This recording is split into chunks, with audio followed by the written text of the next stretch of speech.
The town at the bottom of the sea kept its secret for 90 centuries. The only question is, what else is down there?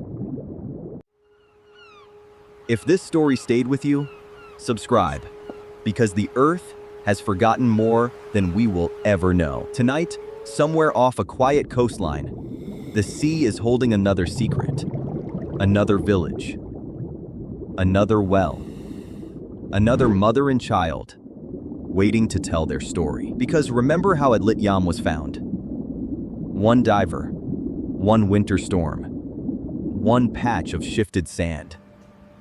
That's all it took to uncover 9,000 years of silence, which means entire chapters of the human story. The villages, the ports, the first experiments in living together may still be out there, buried under sand and salt water, waiting for a storm to shift the seabed. When the Ice Age ended, humanity lost millions of square kilometers of coastal land to the sea, the places where our ancestors most loved to live. Rivers, deltas, shorelines are exactly the places now underwater. Today, scientists use sonar and sub-bottom profilers to peer beneath the seafloor, and what they're finding suggests Atlit-Yam may be just the beginning. Time moves differently underwater. On land, we demolish and rebuild. But beneath the waves, the past simply waits. Patient, preserved, ready to be found. 9,000 years from now, will someone dive through the streets of a city we know today and wonder who we were? It's not science fiction. It already happened. To them. The people of Atlit-Yam faced rising water with stone tools and courage. We face it with satellites and seawalls. But the lesson carved into that drowned village is the same. Coastlines are promises the ocean doesn't always keep. And here's where this ancient story becomes a modern one. The sea that swallowed Atlit-Yam is rising again. Only this time, it's rising against our cities. Divers who visit these places describe the same feeling. Swimming down a street where people once walked, past doorways where children once played. It's not like visiting a ruin. It's like visiting a memory.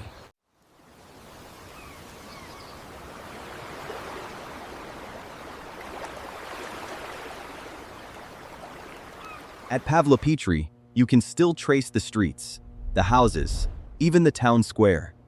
An entire urban plan, resting under just a few meters of crystal clear water. In Greece, there's Pavlopetri, a Bronze Age town about 5,000 years old, lying in shallow water off the coast of Laconia.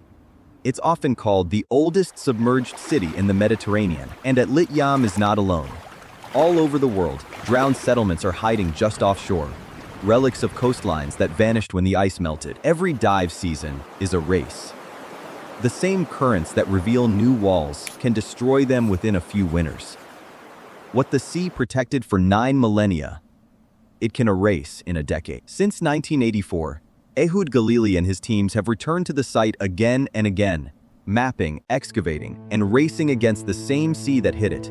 As shifting sands expose and erode the ruins, empires rose and fell above it. The pyramids were built. Rome conquered and crumbled. Ships sailed over the drowned village for 9,000 years, and no one ever knew. After the villagers were gone, time did something remarkable. Sand settled over the walls. Clay sealed the wood, the bones, the seeds. The sea, which took the village, became its guardian. So which is it? A catastrophe in a single afternoon, or a slow surrender over generations? The honest answer is, we still don't know. The debate continues to this day. Instead, the evidence suggests the sea took Atlit-Yam gently. Rising water buried the village in sand and clay, sealing it, protecting it, preserving it like a time capsule for 90 centuries. If a mega-tsunami had smashed into this village, why are the walls still standing? Why are stone circles still in place and fragile artifacts undisturbed. A giant wave should have scattered everything. Some researchers proposed that when that wave reached the coast of Atlit-Yam, it could have towered many meters high, enough to drown the village in minutes. The abandoned fish, they argued, were the fingerprint of that single terrible day. But science is a debate, not a verdict. Other archaeologists, including the site's own discoverer, point out a problem with the tsunami theory. Billions of tons of rock crashed into the sea at once, sending a colossal tsunami racing across the entire Mediterranean basin toward every coastline in its path. But there's a darker theory. Around 8,500 years ago, the eastern flank of Mount Etna, the great volcano of Sicily, collapsed into the Mediterranean. In that version of the story, the villagers didn't flee in terror. They packed up, generation by generation, and moved to higher ground, leaving their ancestors behind, beneath the floors of empty homes. One theory says the sea slowly poisoned them. As the water table rose, salt crept into their wells and their fields. Year by year, the land that fed them began to fail.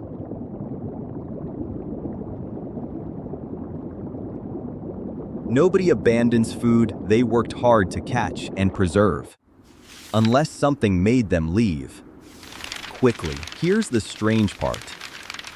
Researchers found piles of fish at the site, apparently gutted, stored, ready to be eaten or traded. Food that was prepared and then simply left behind. En routen more sinsen, my shumeshu must be a branded meat here store Seth. So the question becomes, what happened?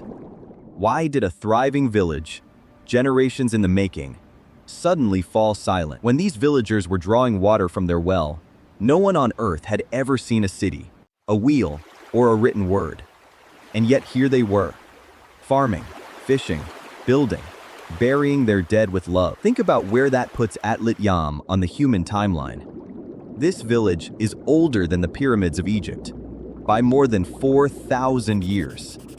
Older than writing itself. When scientists analyzed their bones, they found traces of tuberculosis, the oldest confirmed cases of TB ever found in human remains.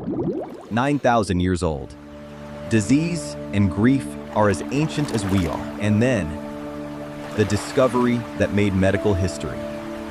In one grave lay a mother and her infant child, buried together, side by side. The skeletons revealed something else. Several showed damage in the inner ear, a condition called surfer's ear, caused by long, repeated diving in cold water. These people spent their lives in the sea.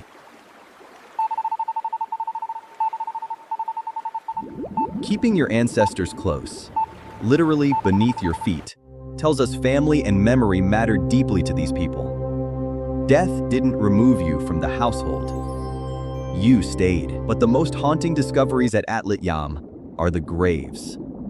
Dozens of burials were found beneath the floors of the houses. Men, women, and children, laid to rest under the very homes where they had lived. Each artifact is a message across time. A needle means someone sewed clothes. A carved figure means someone had beliefs. Art, imagination. They were people, just like us. Among the sand and stones, divers recovered fishing hooks, bone needles, and carved ornaments. Tiny, personal things. Objects that someone once held in their hands. These were some of the world's first true seafarers.